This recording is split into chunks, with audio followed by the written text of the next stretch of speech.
नमस्कार, मी केदार हटगे. महान्यूजच्या खवय्यागिरी या विशेष कार्यक्रमात आपलं मनपूर्वक स्वागत. आता आपण आहोत कोल्हापुरातील नितीन्स कॅन्टीन खांडोळीच्या इथं. त्यांना विचारूया नेमकं काय तुमच्या खांडोळीचं वैशिष्ट्य आहे आणि कशा पद्धतीने ही खांडोळी तुम्ही तयार करत असता. खांडोळी म्हणजे अंडा आणि ब्रेड यांचा फ्रेंच टोस्टसारखा कट केलेला पदार्थ आहे. हा पदार्थ गेली आम्ही 60 वर्षापासून बनवतो आणि आमचं 4थं जनरेशन यात सहभागी आहे. आता म्हणजे या खांडोळीबरोबर नेमकं पावच असं का, म्हणजे दुसरा असं कुठला पदार्थ चालत नाही?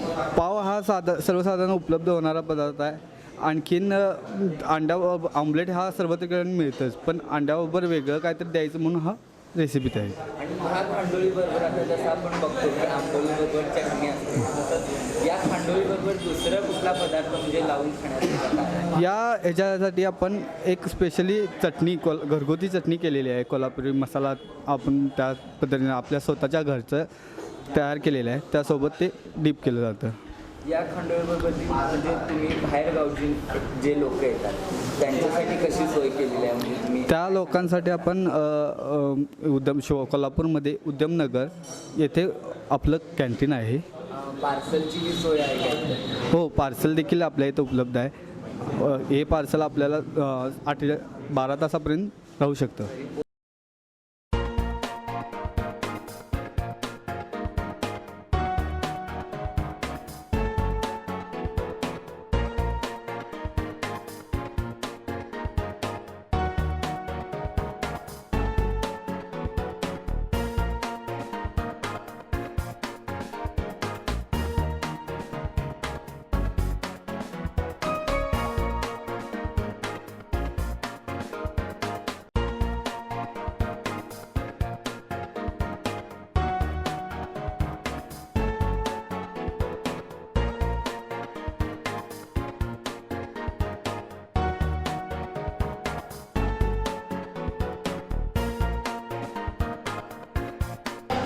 खांडोळीमध्ये हा एकच पदार्थ नसून अनेक पदार्थ उपलब्ध आहेत, जसे टोस्ट सँडविच असतं किंवा ग्रिल सँडविच असतं. तसंच त्यांच्यात खांडोळीचाही पदार्थ आहे. काय नेमकं या खांडोळीचं वैशिष्ट्य आहे? किती पदार्थ आहेत? खांडोळीसोबत आपण चीज टोस्ट आहे, मेयोनीज टोस्ट आहे, किमा टोस्ट आहे, हॉलिवूड आहे, हाफ फ्राय, फुल फ्राय असे बरेच पदार्थ इथं खायला मिळतील.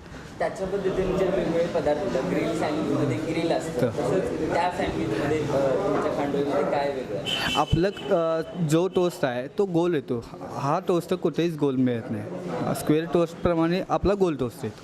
म्हणजे प्रत्येक खांडोळीचं एक थोडक्यात उदाहरण सांगा. आता जर चीज टोस्ट जर घेतला त्यात मेल्ट चीज येतं, सोबत कांदा, चटणी, लसूण यात डीप केलं जातं आणि ते स्क्वेअर न राहता गोल येतं. आणि दुसऱ्या खांडोळीत वेगवेगळ्या डिशेस पण पाहायला. जर हॉलिवूड बघायचं म्हटलं तर हॉलिवूड हे खांडोळी आणि आमलेटचं कॉम्बिनेशन येतं. त्यात कांदा चटणी सॉस सर्व केलं जातं. आणखीन खायला रुचकर आणि स्वादिष्ट राहतं. कोल्हापूरसोबत पुण्यात ही चालू केलेलं आहे. पुण्यात शिवाजीनगर कोर्टच्या समोर पासलकर गॅसच्या जवळ सुरू होत आहे. तुम्ही खा, याचा आस्वाद घ्या आणि घरी न्या, घरच्यांनाही खुश करा. तोपर्यंत मी हे खातो. पुन्हा पुढच्या पण भागात भेटूया. तोपर्यंत पाहत राहा मस्त खवय्यागिरी.